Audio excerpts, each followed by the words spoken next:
छोटे से गांव में एक गरीब औरत ने एक पुत्र को जन्म दिया। बच्चा सुंदर था, लेकिन सबसे अनोखी बात यह थी कि उसके हाथ पर एक नीले रंग का दाग था। गांव के बड़े बुजुर्गों और पंडितों ने इसे शुभ संकेत माना। जब पंडितों ने बच्चे की कुंडली देखी तो उन्होंने एक चौंकाने वाली भविष्यवाणी की। यह बालक 14 वर्ष की आयु में राजकुमारी से विवाह करेगा और भविष्य में राजा बनेगा। यह खबर जंगल की आग की तरह पूरे राज्य में फैल गई और अंततः राजा के कानों तक भी पहुंची। राजा को यह सुनकर गहरा आघात लगा।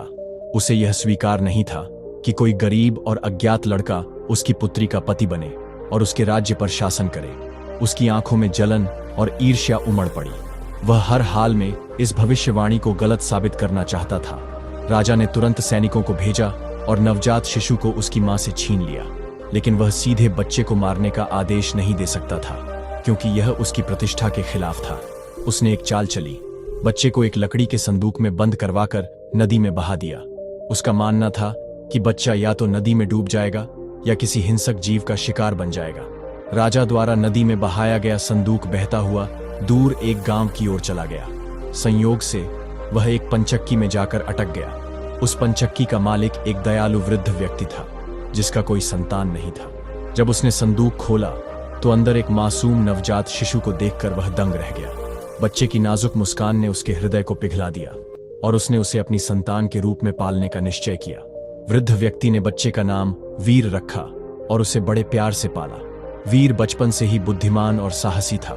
वह न केवल शारीरिक रूप से बलवान था, बल्कि उसे शास्त्रों और रणनीतियों का भी अच्छा ज्ञान था। समय के साथ वह एक सुंदर, विनम्र और चतुर युवक बन गया। गांव में सभी उसे पसंद करते थे, लेकिन वीर को हमेशा यह जिज्ञासा बनी रहती थी कि वह वास्तव में कौन है और उसके माता पिता कौन थे।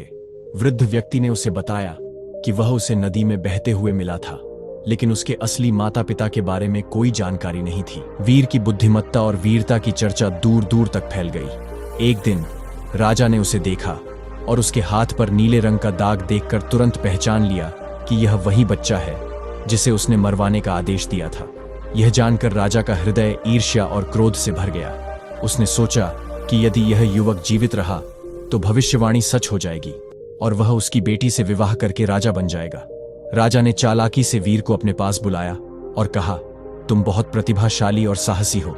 मुझे तुम पर विश्वास है, इसलिए मैं तुम्हें एक विशेष संदेश लेकर रानी के पास भेज रहा हूं। राजा ने पत्र में लिखा, इस पत्र को पढ़ते ही इसे लाने वाले युवक को तुरंत मृत्युदंड दे दिया जाए।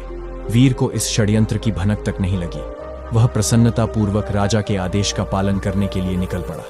यात्रा के दौरान वीर को रात हो गई और वह विश्राम करने के लिए जंगल में एक घर में ठहर गया। यह घर डाकुओं का था, लेकिन वीर को इस बात की जानकारी नहीं थी।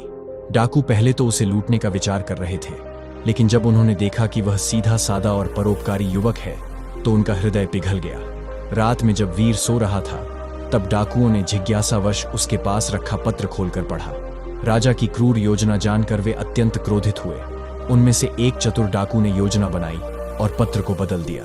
अब उसमें लिखा था, इस युवक का स्वागत किया जाए और तुरंत राजकुमारी के साथ उसका विवाह कर दिया जाए। अगले दिन वीर राजमहल पहुंचा और पत्र रानी को सौंप दिया। रानी ने जैसे ही पत्र पढ़ा वह प्रसन्न हो गई। उसे लगा कि राजा ने खुद इस युवक को अपने दामाद के रूप में स्वीकार कर लिया है। तुरंत राजमहल में विवाह की तैयारियां शुरू कर दी गई।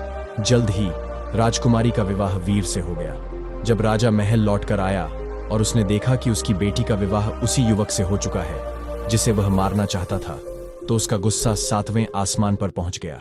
वह सोचने लगा कि सीधे तौर पर उसे मारना अब संभव नहीं। वह अब राजकुमारी का पति था। राजा ने सोचा कि इसे असंभव कार्य पर भेजकर मरवा दिया जाए। राजा ने युवक को दरबार में बुलाया और कहा, यदि तुम सच में मेरे योग्य दामाद बनना चाहते हो तो तुम्हें मेरी एक परीक्षा देनी होगी। युवक ने निडर होकर कहा, मुझे बताइए, मुझे क्या करना होगा? राजा ने मुस्कुराते हुए कहा, तुम्हें शैतान के सिर से 3 सोने के बाल लाने होंगे। यदि तुम यह कार्य सफलतापूर्वक कर पाते हो तो मैं तुम्हें अपना उत्तराधिकारी मान लूंगा, लेकिन यदि तुम असफल हुए तो तुम्हें मौत मिलेगी। यह सुनकर दरबार में सन्नाटा छा गया। सभी जानते थे कि यह कार्य असंभव था, क्योंकि शैतान के महल तक कोई भी व्यक्ति जीवित नहीं पहुंचता। लेकिन युवक को खुद पर पूरा विश्वास था। उसने राजा की शर्त स्वीकार कर ली और यात्रा के लिए निकल पड़ा। राजकुमारी को इस परीक्षा की चिंता हो रही थी, लेकिन युवक ने उसे दिलासा दिया और कहा, चिंता मत करो, मैं जल्द ही लौट कर आऊंगा। युवक ने राजा की कठिन शर्त स्वीकार कर ली थी और शैतान के 3 सोने के बाल लाने की यात्रा पर निकल पड़ा। रास्ता लंबा और खतरों से भरा था, लेकिन वह निडर होकर आगे बढ़ता गया। युवक चलते चलते एक गांव में पहुंचा, जहां लोग प्यासे थे, क्योंकि गांव का एकमात्र कुआं सूख चुका था। परेशान ग्रामीणों ने युवक से कहा, यदि तुम शैतान के पास जा रहे हो तो कृपया उससे पूछना कि हमारा कुआं सूख क्यों गया है।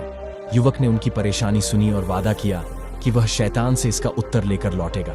आगे बढ़ते हुए युवक एक भव्य महल के पास पहुंचा। महल के बाहर एक विशाल पेड़ था जो पहले सोने के सेब देता था, लेकिन अब पूरी तरह सूख चुका था। राजा ने युवक को बुलाकर कहा, यदि तुम शैतान से मिल रहे हो तो उससे पूछना कि मेरा पेड़ क्यों सूख गया है और इसे फिर से हरा भरा कैसे किया जा सकता है। युवक ने राजा को आश्वासन दिया कि वह इस रहस्य का उत्तर भी जरूर लेकर आएगा। आगे चलते हुए युवक एक नदी के किनारे पहुंचा, जहां एक बूढ़ा नाविक था। वह नदी के एक किनारे से दूसरे किनारे तक लोगों को पार कराता रहता था, लेकिन वह खुद कभी मुक्त नहीं हो पाता था।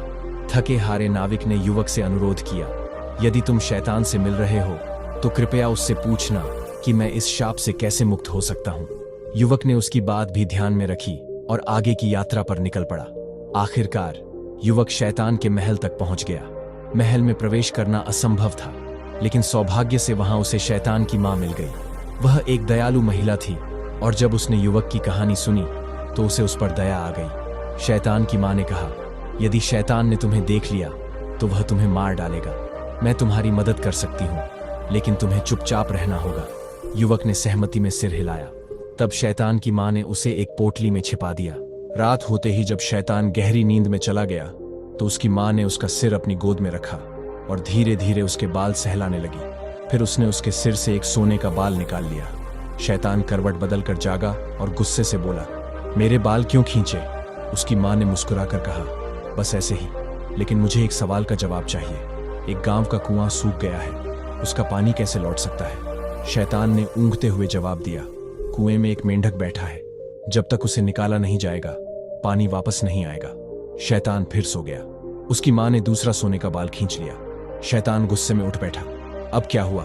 उसकी मां ने कहा, बस एक और सवाल। एक राजा का पेड़ जो सोने के सेब देता था, वह क्यों सूख गया? शैतान ने जवाब दिया, पेड़ की जड़ों में एक चूहा छिपा है, जब तक उसे हटाया नहीं जाएगा पेड़ फिर से हरा नहीं होगा। फिर शैतान वापस सो गया। उसकी मां ने तीसरा सोने का बाल खींच लिया।